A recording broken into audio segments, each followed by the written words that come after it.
What does it mean to be smart? Is it problem solving, memory, communication, tool use, teaching, planning for the future? The ocean is filled with creatures that do all of these things, quietly, consistently, without applause. Today, we're ranking the smartest animals in the sea, not by human standards alone, but by the abilities God gave them to survive, to learn, to communicate, and to flourish in a complex world.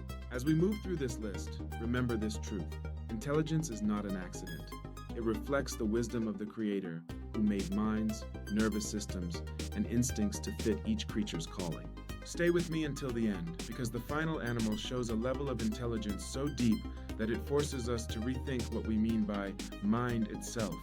Let's begin. At the beginning of our ranking is a creature small in size but impressive in learning ability, the cleaner wrasse. This fish remembers faces, not shapes, not colors alone, faces. Cleaner wrasse operate cleaning stations on coral reefs. Fish come from all around to be cleaned of parasites. But here's the remarkable part.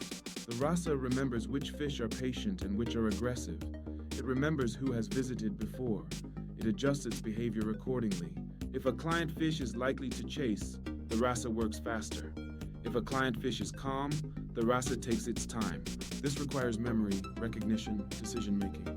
The wrasse also understands fairness. If it cheats by biting healthy tissue instead of parasites, the client fish leaves. The wrasse learns quickly that cooperation brings reward. This is social intelligence. God designed even small fish to navigate relationships. The psalmist tells us that God gives wisdom to all his creatures. The cleaner wrasse is proof of that truth. But the next animal takes learning to another level. Next on our list is a fish that uses tools. The wrasse, specifically species known for smashing shells. Some wrasses pick up clams or snails and carry them to specific rocks. Not just any rock, a chosen rock. They strike the shell again and again until it breaks open. This is tool use, intentional, repeated, learned.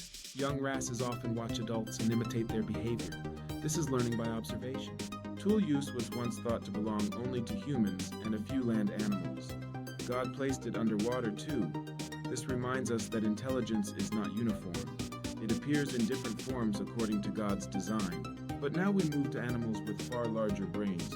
Next comes a creature that many people underestimate, the sea lion. Sea lions learn quickly. They solve puzzles. They understand symbols. They follow sequences. In research settings, sea lions have demonstrated the ability to understand abstract relationships. Same, different, before, after. They remember training for years. They recognize human handlers. They adapt to new challenges. In the wild, this intelligence helps them hunt cooperatively, navigate complex coastlines, and teach their young. God designed mammals with rich emotional and cognitive lives. The sea lion is a joyful example. But the next animal is even more socially complex. Moving higher in the ranking, we find the orca, also known as the killer whale. Orcas are not just hunters. They are cultural beings. Different pods have different hunting techniques. Some beach themselves briefly to catch seals. Others herd fish into tight balls. Others hunt sharks with precision teamwork. These techniques are taught, passed down, learned. Orcas have dialects, unique vocal patterns specific to their family groups. They recognize individuals. They maintain lifelong relationships. They grieve their dead. Orca intelligence is not just problem solving, it is relational.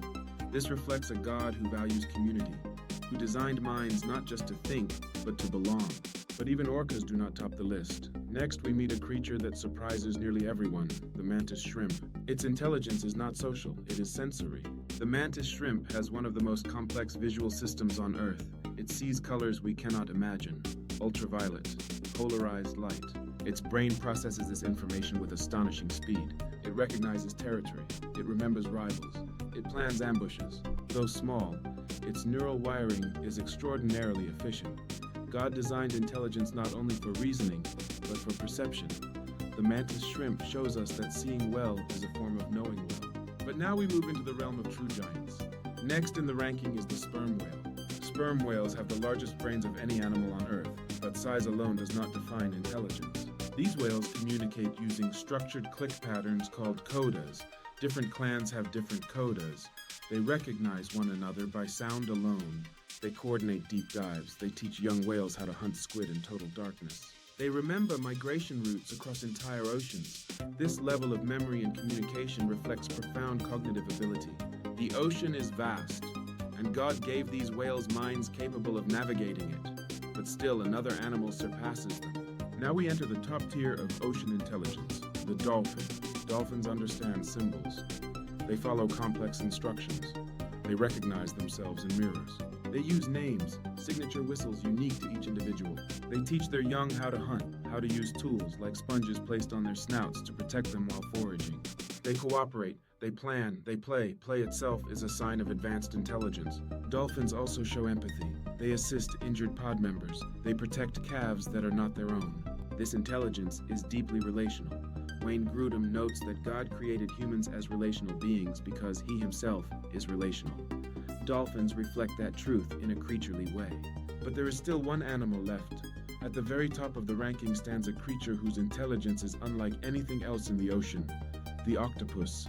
Octopuses solve puzzles, they open jars, they escape enclosures, they remember solutions. But here is what makes them unique. Their intelligence is decentralized. More than half of their neurons are in their arms, not their central brain. Each arm can explore, taste, and decide independently. An octopus can multitask in ways that challenge our understanding of cognition. It learns by observation. It remembers individual humans. It adapts strategies when conditions change. Some octopuses have been observed using coconut shells as portable shelters. Tool use, planning, memory, problem solving, all in one creature. And yet, the octopus lives briefly. Most species live only a few years. This reminds us that intelligence is not tied to longevity. It is a gift given for a purpose. R.C. Sproul often said that God's wisdom is displayed in diversity. The octopus is wisdom expressed in an entirely different form than our own. So now, we've seen them, ranked not by pride, but by wonder. From the clever, cleaner rasa, to the tool-using wrasses, to the learning sea lion, to the cultural orca, to the sensory mantis shrimp, to the communicative sperm whale, to the relational dolphin, to the astonishing octopus. Each one reflects a facet of God's wisdom. Intelligence is not random. It is distributed, tailored, purposeful. God did not make a dull world. He made a thinking world. Creatures that learn, creatures that remember, creatures that teach, creatures that solve problems. And all of it points beyond itself. Psalm 104 says that God made the creatures of the sea with wisdom.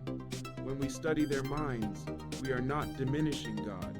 We are glorifying Him, because every intelligent act in the ocean is a reflection of the infinite intelligence of the one who made it. Stay curious, stay humble, and let the minds of the sea remind you of the mind behind